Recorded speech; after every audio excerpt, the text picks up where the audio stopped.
আসসালামু আলাইকুম ইয়া রাহমাতুল্লাহি ওয়া বারাকাতুহু। ইনশাআল্লাহ আল্লাহ পাক আমাকে ভালো রাখছে। আশা করি আপনারা সবাই ভালো আছেন।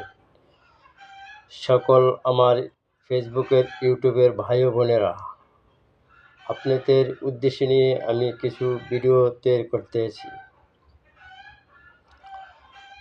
আমরা যারা সকলে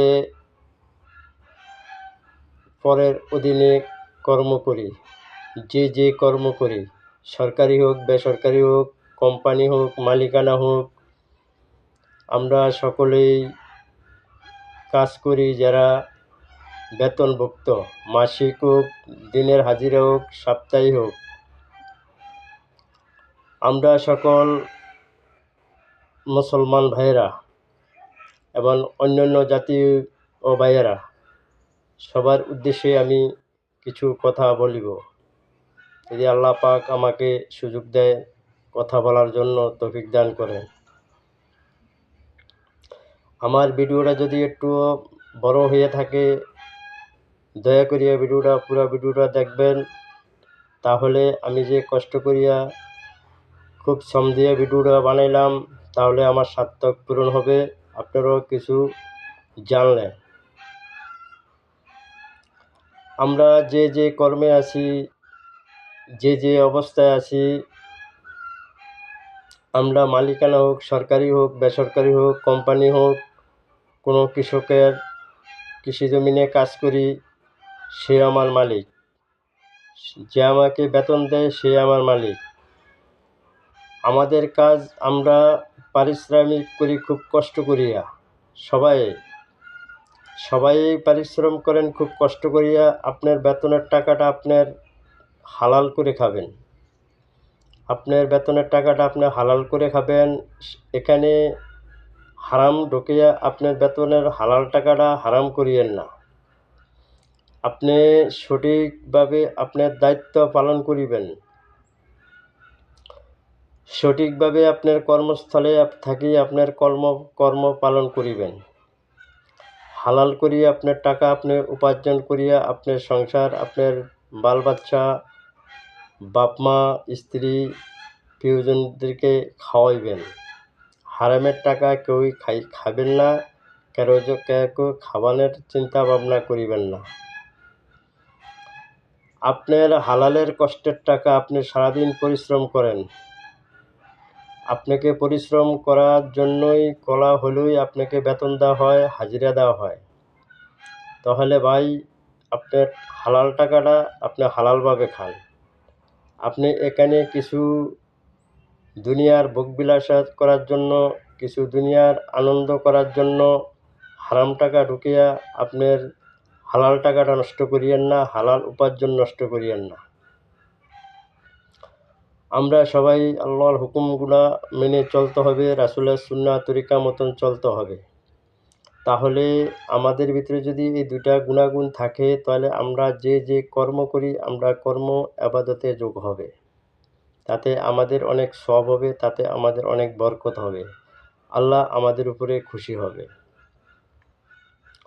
আমরা সবাই চেষ্টা করব, আমরা যে হালাল টাকা বেতন পাই, এই বেতন দিয়েই আমরা চলতে।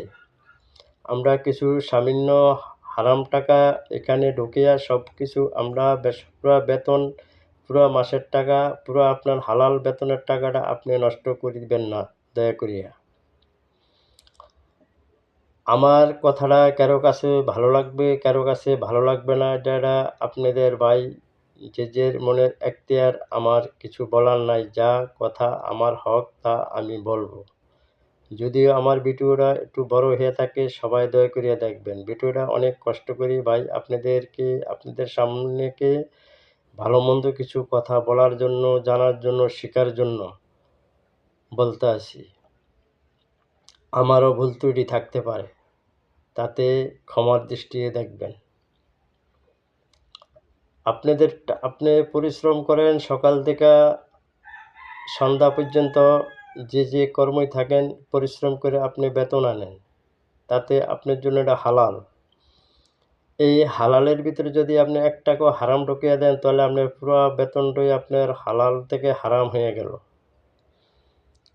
কাউকে মনে কষ্ট দিয়ে কোনো কাজ কিছু করিবেন না।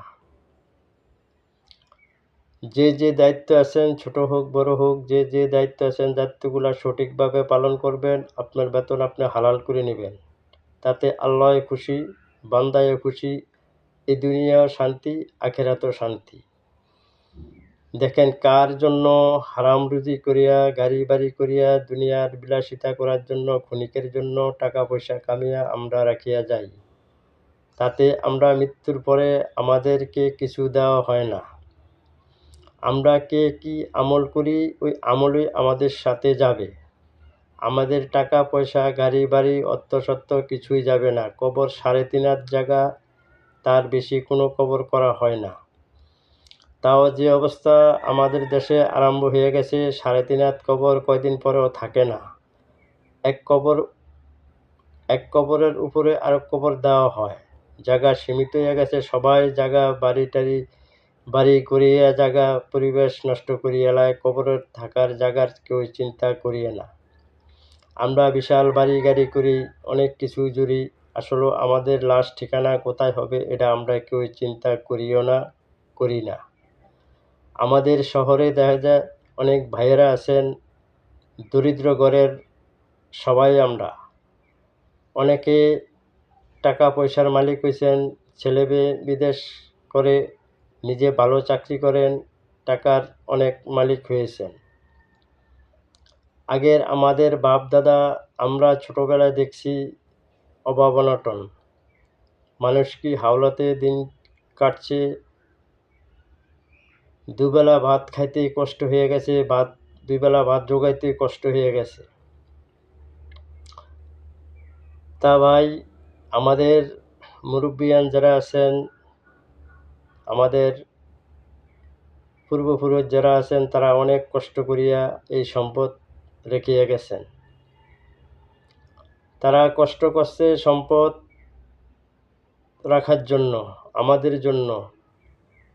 ওলি ওয়ারিস যারা আছেন তাদের জন্যই সম্পদ রেখে গেছে।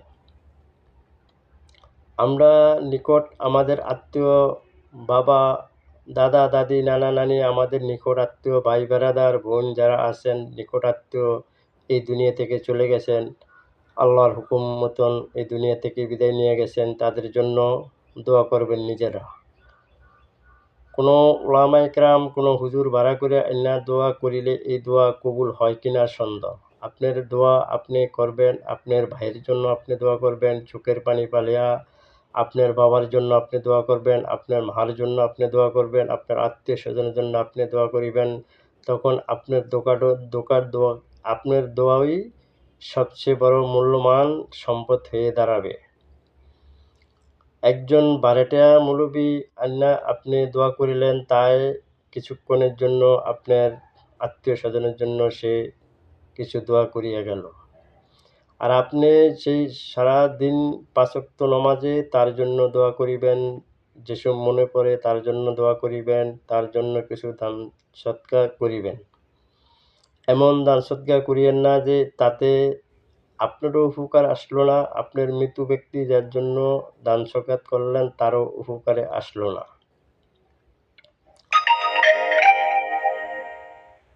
আপনারা যেই মৃত ব্যক্তির জন্য টাকা খরচ করেন, ভালো উন্নয়নমূলক কাজে লাগান। আপনারা এতিমদের পিছনে টাকা খরচ করেন, এতিমদেরকে ভালো কাপড়-চোপড় কিনে দেন। এতিমরা অনেক মাদ্রাসায় টাকা পয়সার জন্য পড়ালেখা করতে পারে না, তাদেরকে একজনে পারলে তাদের দায়িত্ব নিয়ে নেন। পড়ালেখার, খাওয়ার, দেখার দায়িত্ব নিয়ে নেন। যে অর্থশালী আছেন, যে একটু ভালো পর্যায়ে আছেন, টাকা পয়সা আছে, একটা ছেলে, ২টা ছেলের দায়িত্ব আপনি নিয়ে নেন। তাতে আপনি এই দুনিয়া শান্তি, আখিরাতেও শান্তি। আপনি প্রয়োজনে এতিমখানার ছেলেমেয়েদেরকে কাপড় কিনে দিবেন, বই খাতা কিনে দিবেন, তাদের পড়ার বেতন দিবেন, তার ভালো মন্দ দেখবেন, তার ফ্যামিলি যদি অসল অবস্থায় থাকে তাকে দেখবেন। না হতে হলো আপনি যেই মৃত ব্যক্তির জন্য টাকা খরচ করিবেন, একটা গরিবের মেয়ে বিয়ে দিতে পারে না, আপনারা ওই মেয়েটাই বিয়ে দিয়ে দেন। একটা লোকের থাকার ঘর নাই, তারে একটা ঘর করে দেন। একটা লোকের কর্মস্থলের ব্যবস্থা করে দেন, একটা লোকে একটা অটোরিকশা কিনে দেন, একটা সিএনজি কিনে দেন, একটা ব্যবসা দিয়ে দেন, তাতে অনেক সওয়াব আপনারও হবে, আপনার যার জন্য করলেন তাও সওয়াব পাবে।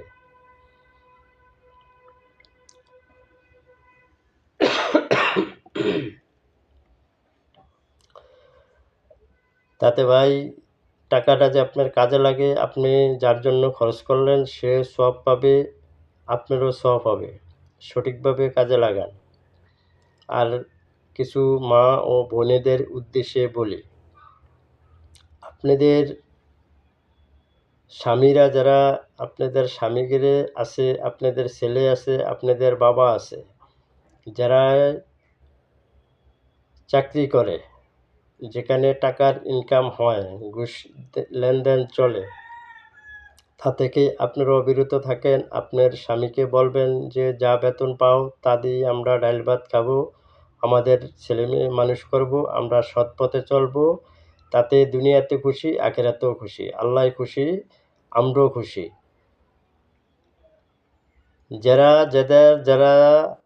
যারা মেয়ে ছেলে আছে তারাও তাদের বাপ মাকে প্রেশার দিও না টাকা পয়সার জন্য। এরকম প্রেশার দিও না তোমার বাবা ঘুষ খাইতে বাধ্য হয়, কারো কাছে টাকা তোমাদেরকে আইনা দিতে বাধ্য হয়, উনি দেনা থাকবে, উনি তোমার ফ্যামিলির ভালো দেখার জন্য, ভালো রাখার জন্য মানুষের কাছে ঋণ করে এবং ঘুষ নিয়ে এবং তোমাদেরকে টাকা পয়সা এনে তোমাদেরকে খুশি করার জন্য, তোমাকে ভালো রাখার জন্য এনে দেয়। তাই তোমরা ছেলেমেয়ে যারা আছো, বাবা মা যারা চাকরি করে তাদের প্রতি এরকম আচরণ করো না, তাদেরকে এরকম প্রেশার দিও না, তাতে তোমার বাবাও গুনাহগারী হবে, তুমিও গুনাহগারী হবা। কিছু বোনেরা আছেন স্বামীদেরকে প্রেশারে রাখেন, যারা অফিস আদালতে চাকরি করে, একটু ভালো বেতন পায় বা ভালো ঘুষ আসে, যেখানে আলগা পয়সার ইনকাম বেশি আছে, সেখানে আপনারাও প্রেশার দেন, তুমি কি কামাই করো, এতে আমাদের কোনো সংসারে কোনো কাজে আসে না। এটা আপনার স্বামীকে বলিয়ে আপনার স্বামীকে অন্যের দিকে ডেকে মানে তাকে বাধ্যতামূলক অন্যায়ের পথ থেকে তাকে সরিয়ে আনবেন। আপনি আপনার স্বামীকে উৎসাহ দিবেন, যা বেতন পাও তা দিয়ে আমরা চলবো, তা দিয়ে আমরা আমাদের সংসার নির্বাহ করব, আমাদের ছেলে মেয়ে লেখাপড়া করিব, এতে আল্লাহ আমাদেরকে বরকত দিবে। আমরা আখিরাতে আল্লাহর কাঠগড়ায় দাঁড়াইতে চাই না। আমরা মুসলমানের কালচার মুসলমানের মতন থাকতে হবে। কোনো অন্য ধর্মের ভাইদের সাথে কোনো খারাপ আচরণ আমাদের করা যাবে না। অন্য ধর্মের ভাইদেরকে আমাদের সাথে ভালো আচরণ করতে হবে। এটা আমাদের রাসূলের শিক্ষা, এটা আমাদের ধর্মীয় শিক্ষা, এটা আমাদের মুসলমানের শিক্ষা। তাই ভাই সকলেই সাবধানের সাথে চলাফেরা করেন, ৫ ওয়াক্ত নামাজগুলা সঠিকভাবে আদায় করেন। নামাজ কোনো কারণে কেউই ছেড়ে দেবেন না। নামাজ মূল্যবান সম্পদ। নামাজ নিয়েই কাল কিয়ামতের মাঠে হিসাব হবে। আল্লাহ যখন হিসাবের মুখোমুখি হবে তখন আল্লাহ কারোকে ছাড় দিবে না। আল্লাহর যদি দয়া হয় আল্লাহ ছেড়ে দেবে, সেটা অন্য ব্যাপার। ওই আশায় ভাই আমরা আল্লাহর ইবাদত বন্দেগিরি, নামাজ রোজা যা কিছু আল্লাহর হুকুম আছে তা আমরা পালন করিতে হবে। আল্লাহ আমাদেরকে মাফ করে দিব এই আশায় আমরা থাকা যাবে না। আমাদের চেষ্টা আমাদের করতে হবে। আল্লাহ আমাদেরকে এই দুনিয়াতে পাঠাইছে আল্লাহর হুকুম পালন করা, রাসূলের সুন্নাহ তরিকা মতন চলা। আমরা যদি এই দুইটা জিনিস আমাদের ভিতরে গুণাগুণ থাকে, আমরা যাই কিছু করি তাই ইবাদতে আমাদের যোগ হবে। তাই ভাই সকলেই নামাজ পড়িবেন। যারা কর্মকর্তা আছেন, যারা দায়িত্ববানশীল লোক আছেন, তারা আপনাদের স্টাফ যারা আছে আপনার অধীনে যারা চাকরি করে তাদেরকে নামাজের সুযোগ দিবেন, আপনি নিজেও নামাজ আদায় করে নেবেন। ওই আপনি যেই লোককে নামাজের সুযোগ দিলেন সে নামাজ পড়িয়া যা সওয়াব পাইল তাও আপনি পাইলেন, আপনার সওয়াব কোনো কমবে না। ওই যেই ব্যক্তি নামাজ পড়িল তার সওয়াবও কোনো কমবে না। তাই আমরা মুসলমান ভাই ভাই সবাই মিলেমিশে চলতে চাই। আমরা এই দেশেও হানাহানি মারামারি কাটাকাটি লুটতরাজ আমরা আর চাই না। আমরা সকলেই মিলেমিশে চলে থাকতে চাই। সকল ভাই ও বোনেরা, আমার ভিডিওটা যদি ভালো লাগে বেশি বেশি করে শেয়ার দিবেন। আমার কথায় কেউ কোনো রাগ করিলে ভাই আমার কিছু আসে যায় না। আমার যেটা কথার হক কথা বলার আমি বলছি, বলে যাচ্ছি, বলবো।